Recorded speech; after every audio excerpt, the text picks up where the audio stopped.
يحدث؟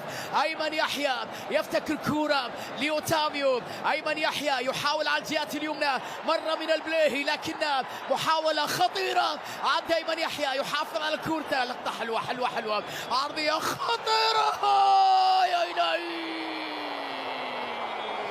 يا لسوء حظك يا كريستيانو، يا لسوء حظك يا رونالدو. ألو رونالدو، هل تسمعني؟ إنها ليلة صعبة، إنها لقطة لا تنسى، إنها أجمل لقطة في هذا النهائي، وإنه حظ سيء للغاية. لقد فعل فيها المستحيل لكن القائم رفضها. ما علاقة القائم والحظ أمام صاروخي ماديرا؟